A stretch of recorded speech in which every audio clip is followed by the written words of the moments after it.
My name is Etienne DeJonghe. I was from 78 to 2007, 2008, the General Secretary of Pax Christi International. It was a great experience over these nearly 30 years of meeting very interesting people, very committed people, all these people dealing with a lot of issues in their own context, working for peace, human rights, understanding, reconciliation.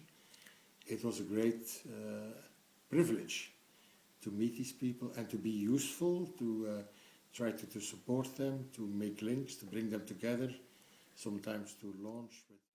From the beginning, it played an important role after the Second World War, which was the historical context in which Pax Christi grew up.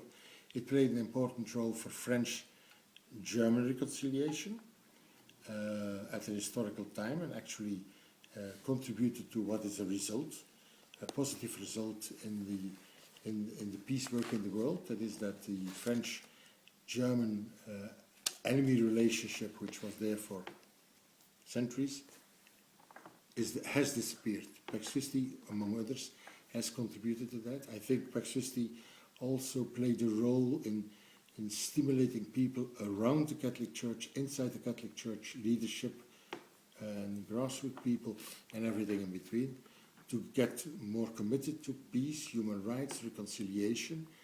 I think Pax Christi was instrumental in that, in giving spaces to grassroots groups in a time when, after the Second World War and in the spirit of the Vatican Council, Catholics were picking up their responsibility and then giving it a shape in different societies to contribute to these values of peace, reconciliation, human rights. I think Pax Christi has contributed to that. I think Pax Christi has been helpful in building bridges with the Russian Orthodox Church. If I look from Eastern Europe to the West, in being near people in Eastern and Central Europe when they were in a difficult spot under communism, building bridges, being people, listening to them, stimulating them. I think of the Polish people, I think of people in Czechoslovakia, in Hungary. I think Pax Christi was helpful. I think overall also a lot of youth work. They have inspired young people along these decades, these 60 years, these 6 decades, to orient people, to give young people the opportunity to meet other young people from different backgrounds, to be a citizen of the world, and even in their later life to be committed, one way in the peace movement or otherwise, to these values, to reconciliation, understanding. And then worldwide, Pax Christi's first involvement was worldwide and outside the Western Hemisphere in Central America. Pax Christi, as far as I can see, Pax Christi has been helpful in looking and building up solidarities with others again, vis-à-vis the people in El Salvador. Think of Archbishop Romero, Guatemala, Nicaragua, Honduras. This were in Reagan times, building up solidarity where Catholics from the United States, from different parts of Europe, could follow the situation, find ways, often in local groups, to support the people in these countries in these difficult times, and to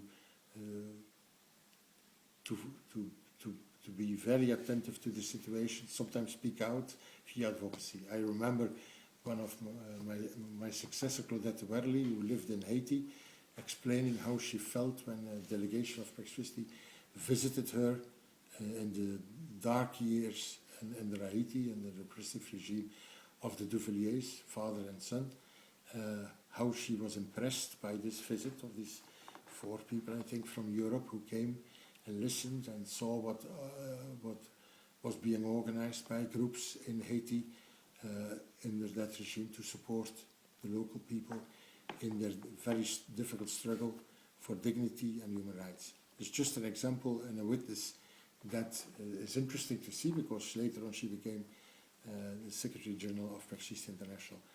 That is Central America. Later on we were involved in Brazil to listen to the situation of the violence in the rural areas. Later on there was big attention to Sudan in Africa. Pax Christi was involved in a commitment around Sudan, a country that was struggling after independence with a big civil war. By the way, even in Asia, there was Pax Christi's involvement over 20 years or more with East Timor, at a time when East Timor,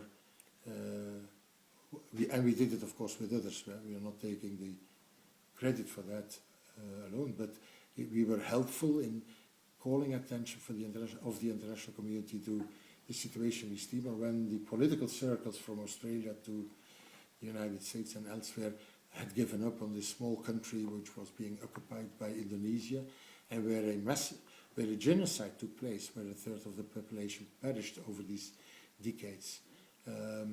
Support of the work of people in the Philippines,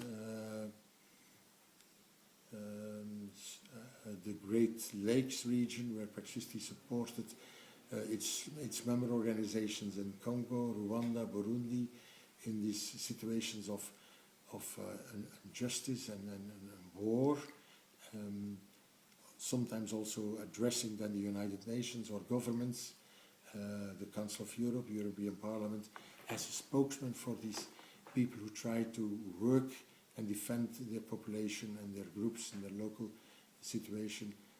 And by Pax Christi was then useful, together with others, to make their position heard and to avoid that the world would look the other way. I think there are many examples, but just straight from the cover, or do you say it in English, this is a few examples, and I think looking back, it's worthwhile, it's remarkable. Pax Christi is a remarkable movement that shows what on a grassroots level or influencing at the top, simple people working together can obtain and realize. It was great to be helpful for that. Thanks.